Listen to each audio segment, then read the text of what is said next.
Aujourd'hui est un jour formidable pour nous les jeunes de la Pentecôte de Côte d'Ivoire.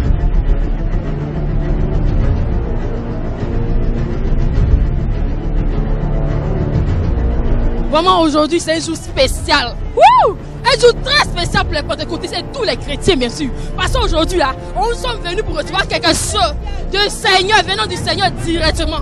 Aujourd'hui là, lui qui n'est pas baptisé sera baptisé du Saint-Esprit. Lui qui est déjà baptisé, il recevra la plénitude au nom de Jésus. Celui qui cherche mariage, il aura mariage aujourd'hui. Celui qui cherche quoi un travail, il aura travail aujourd'hui. Aujourd'hui c'est le jour de notre jour.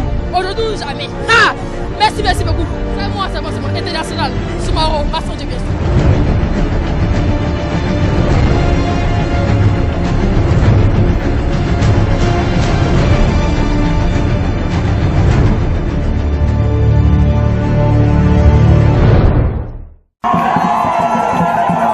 La 10e édition de la marche de la Pentecôte, organisée par l'église Pentecôte internationale de Côte d'Ivoire, s'est déroulée dans la commune de Treichville à Abidjan. C'était le lundi 9 juin dernier, jour férié de la Pentecôte. La Pentecôte pour les chrétiens, c'est la commémoration de l'effusion du Saint-Esprit. Elle est très importante pour nous parce que le Seigneur a dit je partais, mais quand j'ai revenu, vous avez le Saint-Esprit. Donc pour nous, c'est très important pour nous. Mais vous, personnellement, est-ce que vous avez expérimenté le Saint-Esprit? Tous les jours. Il est plus près de nous que l'habit que nous portons. Le Saint-Esprit fait partie de notre vie. Nous marchons avec le Saint-Esprit, nous mangeons avec lui, nous faisons tout avec le Saint-Esprit. Sans lui, nous ne sommes rien. Hier, on a commémoré l'effusion du Saint-Esprit. Et aujourd'hui, comme c'est férié, nous allons marcher pour dire au monde entier que vraiment, nous vivons le Saint-Esprit, nous vivons la Pentecôte. Un mot à tous les chrétiens du monde entier. Nous voulons leur dire que vraiment, que les temps sont arrivés. Nous sommes au temps maintenant de l'effusion du Saint-Esprit. On doit vraiment changer de vie, on doit marcher vraiment. Marcher avec le Saint-Esprit.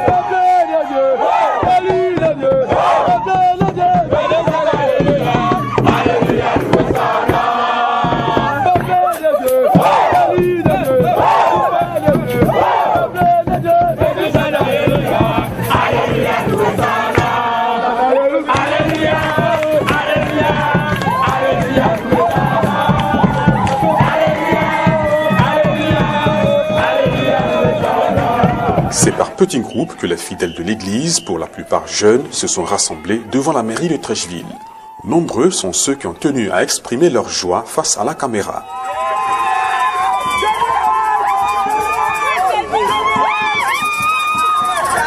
Aujourd'hui, c'est Pentecôte, dont on est venu pour ce raconte-là, pour notre Jésus, celui qui est mort pour nous sauver sur la croix de Golgotha. Et vous êtes contente en ce moment? On est content, on est heureux même. Parce à pas longtemps, on est avec lui là. Nous sommes heureux. En tout cas, il n'y a pas de problème. Il n'y a pas de problème. Nous sommes heureux. Très heureux. Vous êtes prête pour la fête? On est très prêt, on est prêt même. En joie. Tu ne vois pas comme on est en joie. Parce qu'après Christ, il n'y a pas autre joie encore. Oui. Après Christ, quand tu es en Christ là, la joie là, ça déborde. Voilà. Donc, aujourd'hui, jour là, nous sommes en joie même.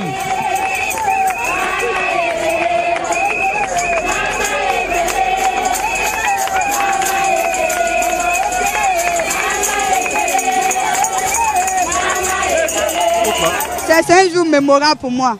Un jour de joie, un jour de gaieté. Parce que ça me rappelle la puissance du Saint-Esprit.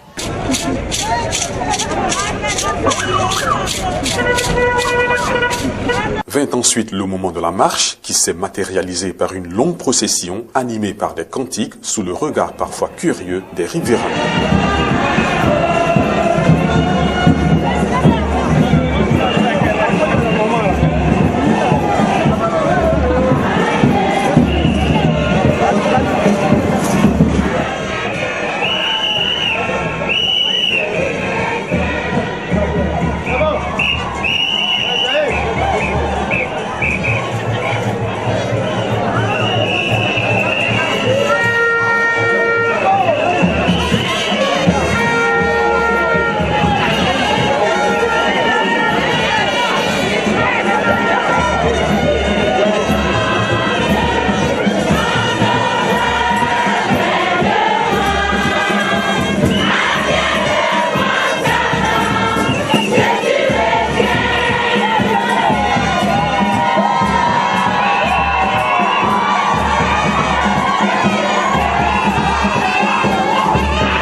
De la mairie de Treichville à la rue 44, où se trouve le siège de l'église, en passant par l'avenue 8, le rond-point de la rue 12 elle-même, puis l'avenue 21, les fidèles de l'église Pentecôte internationale de Côte d'Ivoire ont célébré la descente du Saint-Esprit avec du zèle à revendre.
Une fois au siège de l'église, les serviteurs de Dieu, venus spécialement pour l'occasion, furent présentés à l'assemblée.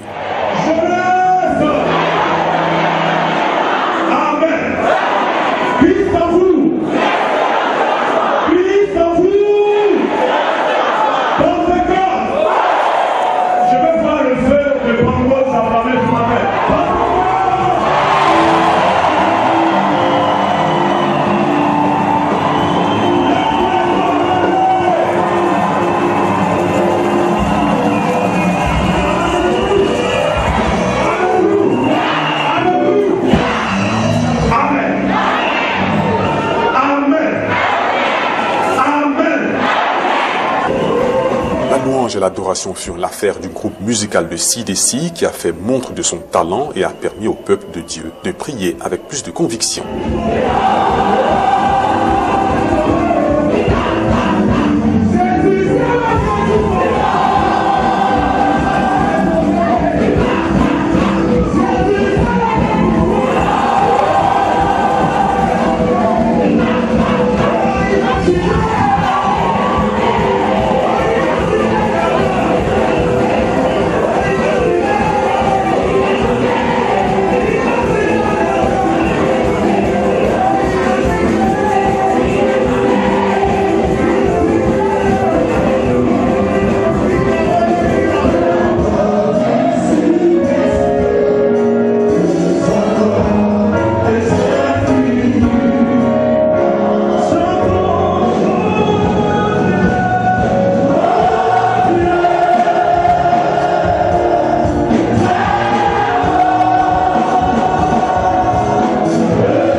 Le frère Assémon Maurice, responsable de l'organisation de cette 10e marche de la Pentecôte, a expliqué le pourquoi de cette marche. Je voudrais dire qu'à l'origine de cette marche, il y avait la jeunesse du district de Trècheville. En ce moment, ce district était composé des assemblées de Makori, de section en français, d'Avenue 7 et de Koumansi. Et nous avions mis en place un bureau et nous réfléchissions pour voir qu'est-ce que nous pourrions apporter pour faire avancer l'église de Pentecôte internationale de Côte d'Ivoire. C'est là que notre ancien Koumaré Aboulaye nous a proposé d'organiser une marche. Et lui, il était le responsable des activités culturelles de notre jeunesse. Et quand nous avions commencé la marche, ce n'était pas facile. Pourquoi organiser une marche? C'était un peu compliqué. Et on a réfléchi, on a prié le Seigneur. Et nous avons vu que c'était important pour 3 raisons. La première raison, c'est qu'il fallait trouver un cadre pour rassembler tous les jeunes pour qu'ils puissent s'amuser un peu. Ce n'est pas toujours qu'il faut être sérieux. Alléluia. De temps en temps, on doit s'amuser un peu. Amen. Voilà. Et on a vu que organiser une marche avec une fanfare va répondre à ce besoin. Il y avait un autre objectif, c'était de pouvoir faire une évangélisation sans forcément parler, prêcher, Jésus vous aime. Aujourd'hui, quand on passait, vous avez vu, les gens sont sortis, ils nous regardaient. C'est quoi? C'est l'église de Pentecôte. Ils sont en train de célébrer la fête de la Pentecôte. C'était intéressant. C'était pour nous une façon d'évangéliser. Et enfin, la 3e raison qui nous a poussé à organiser cette marche, c'était encore de rassembler tous les jeunes, afin qu'ensemble, nous puissions sortir remplis de la puissance du Saint-Esprit. C'est pourquoi chaque fois que nous avons organisé la marche dans un lieu où des hommes de Dieu prient pour vraiment demander le Saint-Esprit dans nos vies, afin que nous sortions édifiés et renouvelés. Nous voulons sincèrement dire merci à une personne, à beaucoup de personnes, mais à une personne ce matin. Dès que nous avions eu l'idée de la marche, c'était nouveau dans l'église, on avait peur. Et nous sommes allés vers cette personne pour dire, ah, voici la vision que nous avions. Est-ce qu'on peut faire? La personne n'a pas hésité, elle a dit, allez-y, je suis derrière vous. il s'agit de cet homme qui est encore au milieu de nous aujourd'hui, l'apôtre Kwaku Diaba. On acclame le Seigneur pour lui. Il était en ce moment, il est toujours le parrain de la jeunesse. Je crois que le Sénat n'a pas mal fait de le prendre comme parrain de la jeunesse. Il a toujours été avec nous. Nous avons dit au pasteur, si tu pouvais tout faire pour que le parrain soit là, ça allait nous faire plaisir. Et à ma grande surprise, on m'a dit, il est là. Vraiment, apôtre, que le Seigneur vous bénisse. La prédication, moment crucial de ce grand rassemblement, fut confiée à l'apôtre Traoré Sidiki, président de l'Église Pentecôte internationale de Côte d'Ivoire. Prédication qui a eu pour thème « Sois un modèle ».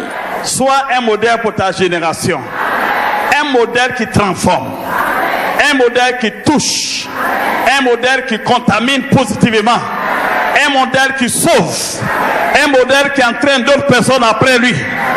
Un modèle qui change les autres. Un modèle qui envoie d'autres à une autre dimension. Un modèle glorieux. Un modèle qui révèle l'image de Jésus. Un modèle dont Dieu se sert pour sauver, pour bénir et pour transformer. Sois un modèle pour ta génération. Oh, alléluia. Et je crois qu'après cette rencontre, Dieu va amener des gens, des hommes et des femmes à une autre dimension. Ce matin, personne n'est vieux ici. Nous sommes tous jeunes. Toute l'église des Pentecôtes internationale de Côte d'Ivoire est jeune. Et nous sommes venus soutenir la jeunesse et amener la jeunesse à une autre dimension. Alléluia. Et ce que nous sommes chargés par le Seigneur de vous demander d'être, c'est d'être des modèles pour votre génération. Alléluia. Ce matin, l'exemple principal que je voudrais prendre, c'est l'exemple de l'église de la Thessalonique. Église de la Thessalonique.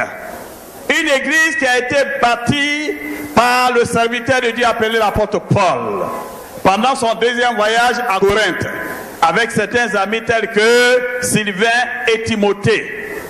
Alléluia. Ils ont fait un crochet à Thessalonique, ils ont évangélisé en annonçant la parole de Dieu et la Bible dit que des signes les ont accompagnés. Des miracles les ont accompagnés. Ma prière est que ce matin, un miracle t'accompagne. Le Saint-Esprit étant présent, un miracle va se passer dans ta vie. Pendant que je prie, si tu me suis attentivement, le Seigneur va te toucher d'une manière spéciale. Et quelque chose va se produire. Alléluia.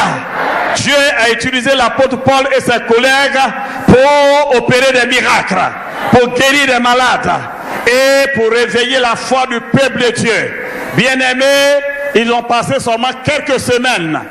Et l'apôtre Paul et ses amis ont été obligés de fuir la Thessalonique à cause de la persécution. Parce qu'ils ont été violemment attaqués, violemment persécutés par les ennemis de la foi, par les ennemis de la parole de Dieu. Donc ils ont quitté précipitamment la Thessalonique, même en fuyant. Mais avant de partir, ils ont reçu à asseoir une église. Ils ont reçu à bâtir une église. Ils ont reçu à bâtir la foi des chrétiens de Thessalonique en leur donnant les rudiments de la parole de Dieu. Le fondement, la base de la parole, la base de la vie chrétienne avant de quitter la Thessalonique. Amen. Donc ils ont laissé cette église aux mains de quelques locaux, leaders locaux. Ils sont partis. Quelques mois plus tard, l'apôtre Paul a envoyé Timothée s'enquérir des nouvelles des Thessaloniciens. Et à son retour, Paul a décidé d'écrire la première lettre à l'église des Thessaloniques. Voilà Jésus. Bien-aimé, cette lettre est très importante. Et Paul a relevé un certain nombre d'éléments que je voudrais ce matin que nous partageons ensemble avec vous. Mais ce qui est merveilleux, c'est que cette jeune église qui nous ont abandonnés dans la persécution a continué dans la foi, a continué dans la persévérance, a continué dans l'espérance. Il faut dire amen et amen et amen. Cette jeune église ne s'est pas ébranlée, bien qu'elle elle a été continuellement attaquée par les ennemis. elle a continué dans la persécution. C'est l'une des églises qui a subi beaucoup plus de persécution. Mais leur foi a pu tenir ferme. Ils ont pu résister à toutes sortes de persécutions. Et cette jeune église a grandi. Cette jeune église s'est développée.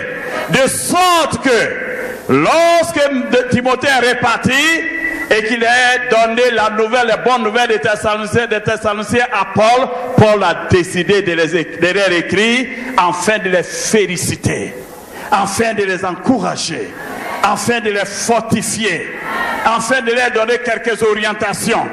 Et dans ces orientations, l'apôtre Paul a parlé un peu de la résurrection des morts, la résurrection des chrétiens, le retour de Jésus-Christ. Il a parlé de la sanctification, mais surtout il a mis le doigt sur 3 éléments importants. Alléluia. Qu'est-ce que un modèle? Un modèle est défini comme une personne ou une chose qui peut servir d'exemple à suivre. Un exemple. Un modèle de chrétien à suivre ou un modèle de chrétien n'est pas à suivre. Deuxièmement, un modèle c'est aussi un exemple, c'est-à-dire une personne ou une chose qui peut servir de leçon, un type idéal. Troisièmement, un modèle c'est ce qui est donné pour servir de référence type. Et enfin, un modèle, c'est une personne citée ou choisie à titre d'exemple pour qu'on s'inspire de sa conduite. Amen. Dans toutes ces définitions, il convient de souligner que le modèle auquel notre Seigneur attend de nous consiste à être des chrétiens qui peuvent servir d'exemple à suivre, à être des chrétiens qui peuvent servir de leçon aux autres. Autrement dit, un type idéal des chrétiens pour servir d'imitation à la génération présente et future. Dieu a besoin d'une jeunesse exemplaire et modèle en toutes choses. Une jeunesse qui lui est entièrement consacrée, dédiée, sainte et mise à part pour lui. Une jeunesse qui ne vit pas pour elle-même, je vous en prie, mais pour Dieu et pour son œuvre. Alléluia. Je prie qu'au sortir d'ici, cette jeunesse de l'église de Pentecôte internationale de Côte d'Ivoire soit une jeunesse modèle qui va contaminer sa génération partout où elle se trouve. Je prie qu'après cette rencontre, que dans chaque assemblée des hommes, des jeunes, c'est là pour se distinguer des autres et marquer la différence. J'ai pris qu'après cette rencontre, que des assemblées, c'est là pour se distinguer. En étant des modèles à suivre. Des disciples, c'est là pour être des modèles. Des sectaires, c'est là pour être des modèles. Et que cela contamine toute la nation qui va s'élever pour être un modèle. Alléluia. Et c'est ainsi que nous allons progresser et posséder la Côte d'Ivoire pour la gloire du Seigneur. Il faut dire amen encore très fort. C'est en étant des modèles que nous allons gagner cette nation pour Jésus-Christ. C'est en étant des modèles que nous allons toucher les autres, ceux qui ne connaissent pas Jésus-Christ, et les amener à connaître Jésus. Maintenant, nous allons toucher à quelques points les domaines dans lesquels Paul a félicité les Thessaloniciens. Les chrétiens de Thessalonique ont impacté tous les croyants en Macédoine et en Achaïe. Alléluia. Bien-aimés, les chrétiens de Thessalonique ont fait quelque chose de spécial. Des chrétiens jeunes dans la foi, mais ils ont pu développer une vie chrétienne spéciale, une foi spéciale, un amour spécial, une persévérance, une espérance spéciale, qui non seulement ont contaminé par ces choses la vie dans laquelle ils étaient, mais tous les pays et ils sont allés au-delà de leur pays. Parce qu'en parlant de la Macédoine, ils sont allés au-delà de leur pays. Ils ont contaminé non seulement la ville de Thessalonique, mais ils ont contaminé toute la Grèce. Ils sont allés au-delà de leur pays. Oh, ma prière est que les pentecôtistes, l'église de Pentecôte internationale de Côte d'Ivoire, la jeunesse de l'église de Pentecôte internationale de Côte d'Ivoire, contamine positivement, alléluia, les assemblées, les districts, les quartiers, les communes, les villes, la nation tout entière, et qu'ils aillent au-delà. Alléluia. Et voici les domaines dans lesquels ils ont contaminé, c'est-à-dire qu'ils ont pu contaminer positivement les autres. Par leur foi infaillible. Il faut dire foi infaillible. Les Thessaloniques ont fait preuve d'une grande foi. Lorsqu'ils ont reçu l'évangile qui sauve, les différentes persécutions auxquelles ils ont été confrontés n'ont pas ébranlé leur foi en Jésus-Christ. Alléluia. Ils ont fait preuve d'une foi infaillible. Gloire à Jésus-Christ. Bien qu'ils aient traversé des persécutions importantes, mais ces chrétiens de Thessalonique ont pu tenir ferme, ont pu résister à toutes sortes de tempêtes. Je voudrais vous dire également que Thessalonique est une ville idolâtre, une ville aussi qui était corrompue en son temps, dépravée sur le plan de l'immoralité. Mais les chrétiens, ces nouveaux chrétiens qui n'ont reçu que des rudiments de la foi chrétienne, ont pu braver toutes ces choses et élever les foi à un certain niveau. Oh, que les chrétiens pentecôtistes puissent imiter les chrétiens de Thessalonique. Nous pouvons faire mieux. Bien aimés, nous pouvons mieux faire. Parce que nous n'avons pas reçu seulement des enseignements de base, mais nous avons reçu un fondement solide de la parole de Dieu. Donc nous pouvons mieux faire que les chrétiens de Thessalonique. Alléluia. Au verset 8, Paul met un accent particulier sur leur foi. Non seulement en effet la parole du Seigneur a retenti de chez vous, dans la Macédoine et dans l'Achaïe, mais encore votre foi en Dieu s'est fait connaître en tout lieu, de telle manière que nous n'avons pas besoin d'en parler. Il faut dire Amen. La foi s'est fait connaître en tout lieu. Les assemblées de l'alentour, de la ville, du pays, ont compris que les chrétiens de la Thessalonique étaient différents des autres chrétiens. Par leur foi. On connaît quelqu'un qui a la foi par quoi? Comment on peut reconnaître quelqu'un qui a la foi? Un chrétien qui a la foi par ses œuvres, par ses actions, ses actes, ses paroles. Alléluia. Quand vous rencontrez quelqu'un qui a la foi, de suite, par ses paroles, vous pouvez savoir que celui-ci est un homme de foi. Ou celle-ci est une femme de foi. Par les paroles, mais aussi par les œuvres concrètes sur le terrain. Leur adoration était différente. Donc, leur foi a touché les autres qui étaient autour. La deuxième chose par laquelle ils ont contaminé les autres, dont ils ont été le modèle, c'est leur amour indescriptible. Un amour indescriptible. Alléluia. Ils ont manifesté un amour spécial. Pas n'importe quel amour, mais l'amour agapé. L'amour sincère. L'amour pur. Alléluia.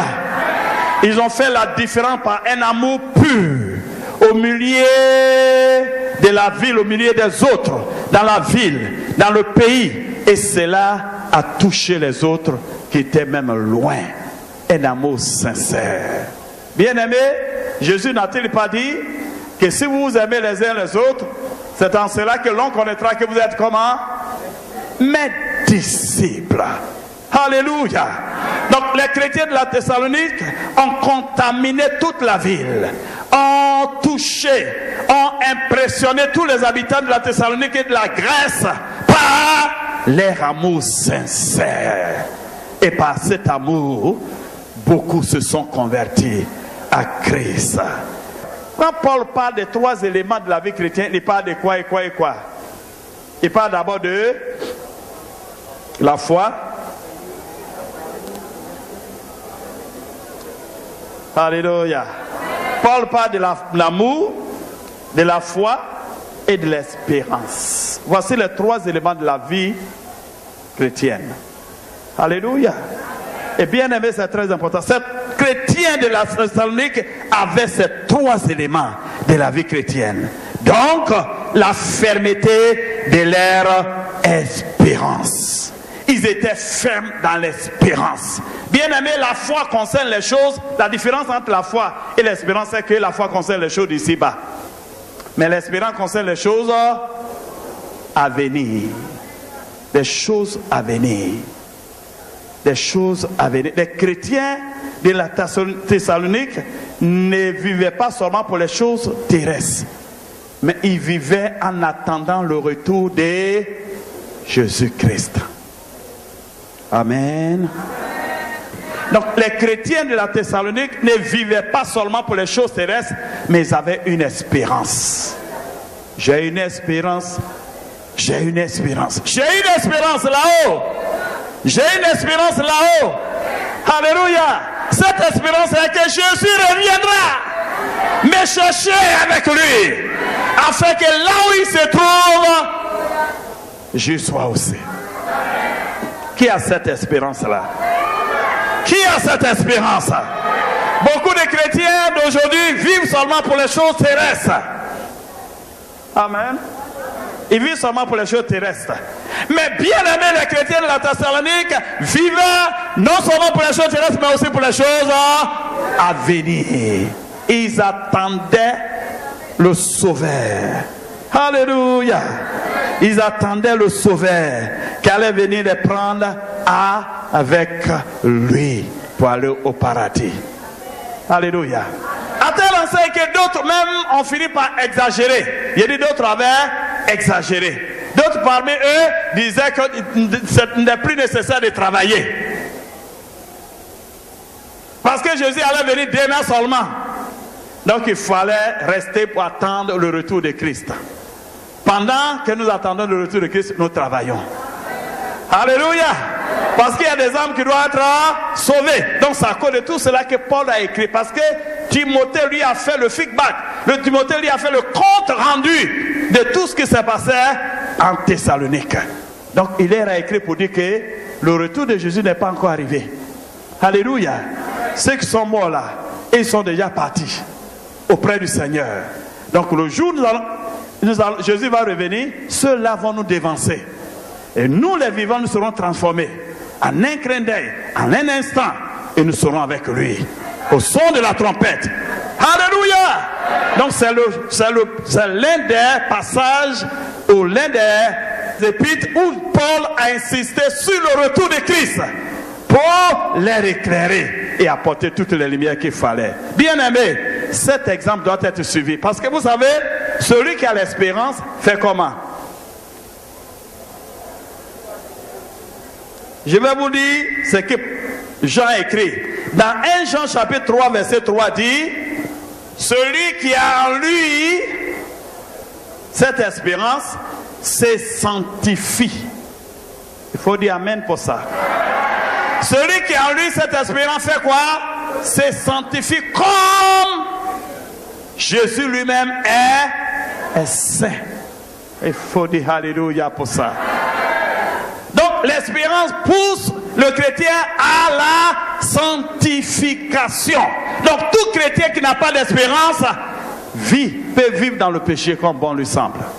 Oh, ma prière que, alléluia, cette qualité-là habite chaque chrétien pentecôtiste. Que cette qualité habite chaque chrétien pentecôtiste, afin de nous amener à penser que Jésus peut revenir à tout moment pour nous prendre. Jésus peut revenir demain. Jésus peut revenir aujourd'hui même. Jésus peut revenir après-demain. Jésus peut revenir le lendemain. Jésus peut revenir à tout moment. Et si c'est le cas, je dois me sanctifier.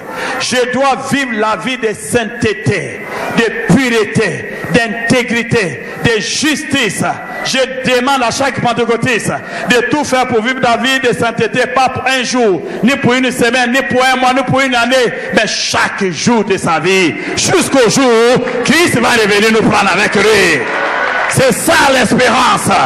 Celui qui a en lui cette espérance se sanctifie, comme le Maître lui-même est saint.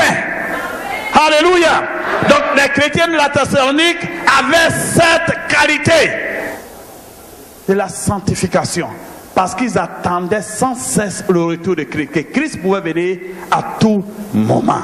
Bien aimé, également la vie pour cette qualité de l'espérance, celui qui a de l'espérance est quelqu'un qui se donne entièrement au Seigneur. Il se dédie au Seigneur. Il vit pour le Seigneur. Il s'offre entièrement au Seigneur. Il marche, il mange, il fait tout pour le Seigneur. Il ne joue pas avec la vie chrétienne. Amen et amen. Ce n'est pas tout. Celui qui a l'espérance en lui met à la disposition de Christ ou de l'œuvre de Dieu tout ce qu'il a de bien. C'est-à-dire, il investit son trésor dans la banque céleste de Dieu. Il faut témoigner. Dis aux autres ce que Jésus est, ce que Jésus a fait pour toi, ce qu'il peut faire encore aujourd'hui. Parle de cela aux autres.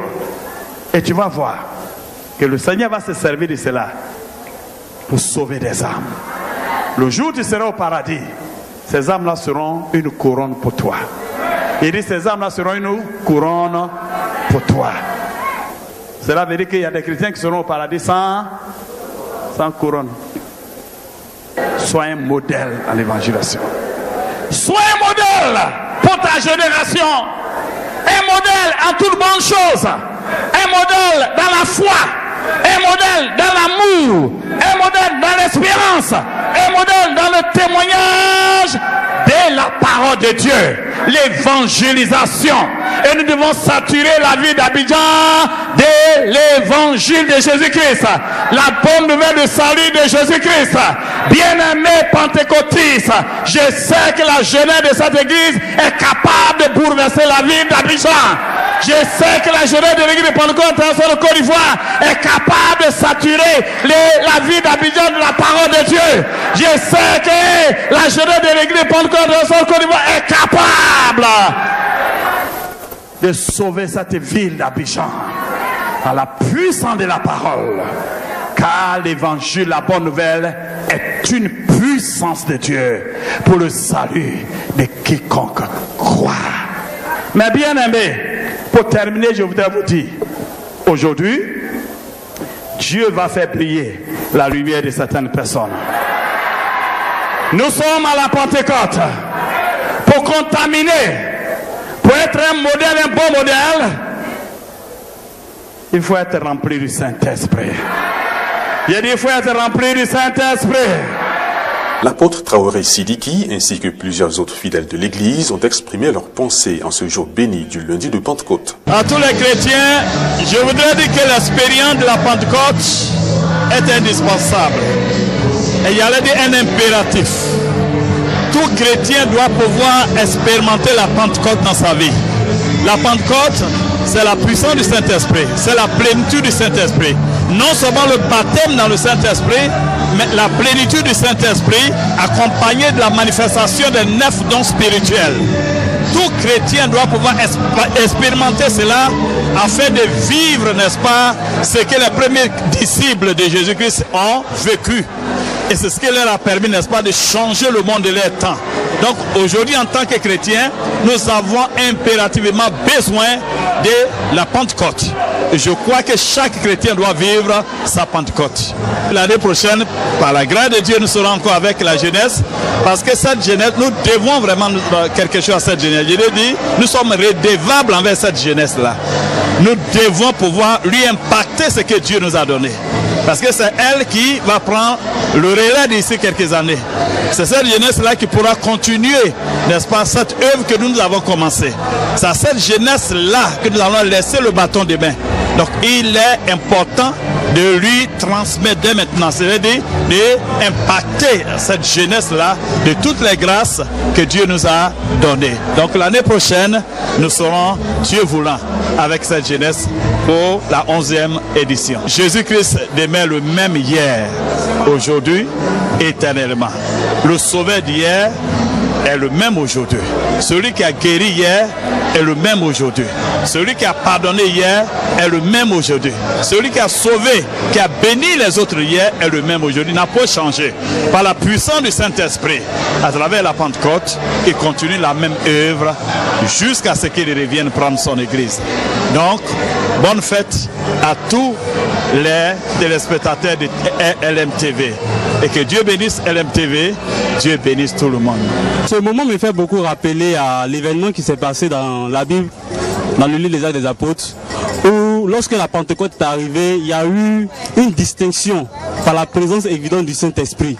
Et nous avons pu voir cela se renouveler encore aujourd'hui. Et je pense que c'est cet aspect qui m'a beaucoup marqué. Là où l'effusion du Saint-Esprit se fait ressentir, où se trouvent les enfants du royaume de Dieu. Voilà, donc je peux dire que voici l'aspect. Un peu aussi, ce qui m'a beaucoup plu, c'est l'ambiance. Vous voyez un peu, on voit qu'avec le milieu chrétien, il y a aussi la joie, il y a aussi le bonheur. Et lorsqu'on se retrouve, vraiment, on vient pour exalter le Seigneur. Voilà, c'est beaucoup cet aspect aussi qui m'a beaucoup plu dans ce programme, dans la 10e édition de la Pentecôte, de la marche de la Pentecôte. Qu'est-ce que vous attendez des chrétiens pour une occasion comme la Pentecôte? Qu'est-ce que vous attendez d'eux? Bon, on n'attend rien d'autre que l'image de la Pentecôte. Nous voyons bien que quand on parle de Pentecôte, on parle d'impact, d'impacter les vies. On attend seulement que toute la jeunesse qui a connu le Seigneur Jésus-Christ impacte ceux qui sont dans le monde pour que le monde soit gagné à Christ. Et parce que aussi Christ nous a appelés à une délivrance, c'est pourquoi nous aussi nous passons toucher ceux aussi qui ne sont pas délivrés pour rendre gloire à l'Éternel. Voilà, donc je pense que c'est ce qu'on peut attendre aujourd'hui de toute la jeunesse de l'église Pentecôte. Je suis très ému de cette manifestation parce que ça nous rappelle un peu la descente du Saint-Esprit sur les croyants, les premiers croyants.